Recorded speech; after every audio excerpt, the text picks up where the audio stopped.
Ya kamusuje wowe ufashe umwanya akabuje kureba video sibyo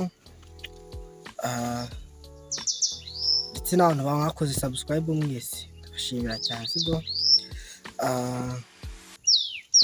nawe uri kureba video utarakora subscribe kana kuri subscribe aho hasi like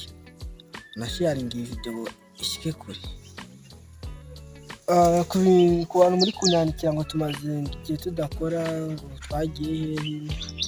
ntagaruko twayibagiye cyangwa se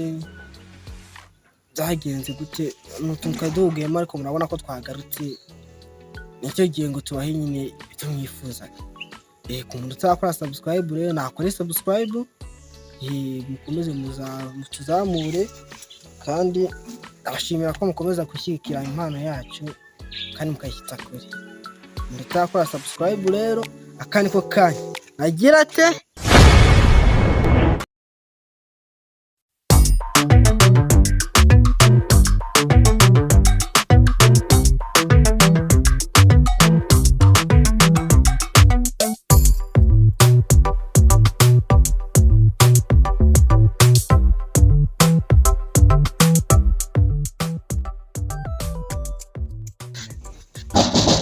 Gitifu arimura shasibizi sha Gitifu wacu sura muyobewe nani reba Gitifu wasanga bari no kurya ruswa Gitifu wese Messi ntabo yabewe shasanga ari kurya ruswa Gitifu ayikora zino ndeba zacu tuzihombara Gitifu ariko Gitifu nabura ruzungu gwe Gitifu adimbe bazacu kwicarana mu gatebe sha Gitifu tumutegereze Gitifu muri Messi narandambiwe ejo naje kurega no bona nifite ikibazo nsanga ari kumwe n'akana Gitifu wacu ntawuzi yari kumwe n'akana urabivuga sorabizi gari kugashyira mu mugereka Gitifu ntawuzi wowe tsisha yebe gushyira umuntu ku mugereka arajwigiye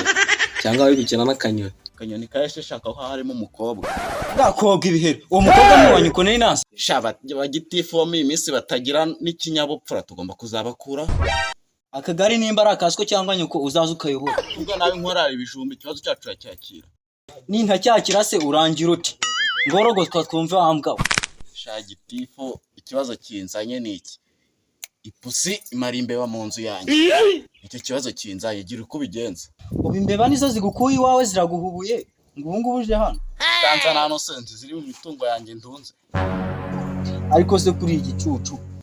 imbeba uri gukomeza urega ni inzungu ni inyarwanda ni inyafilipine cyangwa ni inyamerika ni inzungu murasa turasa murasa iyo yo ugomba kuyibura kazungu kawe Gitifu abaye mu nzu w'umugabo ese ubundi iyo pusi ni yandi iyo pusi ngiye ni Nasiri noneho sinanasi zisigaye zorora ipusi ni Nasiri ntakunda ari Nanasi hajya mu Nasiri kandi nyamara Gitifu nawe usigaye ugira amaboko ni Nanasi cyane ni Nasiri ni Nasiri noneho yaje se we ntago ntawo ndi kubona uzi nimero ziwa se ndazizi urazituranye se naziyo akiri uretse gato ubundi zigukoresha touch wowe ngakira turebe gira vavu ngaho muhamagare we gipusi hajya ni gipusi cyane Nasiri we Nasiri ihute hano turagukenera ihute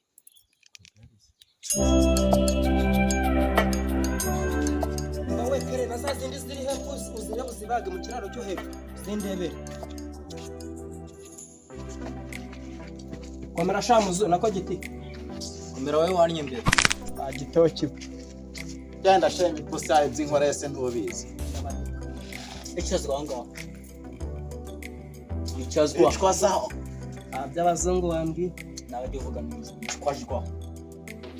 ako shagite ubundi ko mbana abantu bose bakoranye hano nawe akabampamagaye huti ubundi murambaza ubundi kintu cya mbere kibakoranyije ahangaha ngo ipusi yawe yamaze imbeba zaba basore bawe kiri ni ikibanyarwanda shagite ntago muri amabono mwese ba cyamura amafake ubimbeba nizo zabakoranyije ahangaha cyangwa akana nigendera imbeba zacu sibyo muri mane bikimwe imbeba se zirahingwa barazikofishura ni inzungu Jembe bazaye ni mutazinyishyura harabikisi kone nyene ndata ariko iki kibazo cyanyu rero zambe bazayipuse nazo yazimaze ko mundeba nabise mugifata mu kibage nyine ariko sha mu Ruhengeri ko bari gutanga uburyo bwo kogosha ingagi ukaba uri hano i Kigali nkaba mbona umeze nkazo wagiye bakakogosha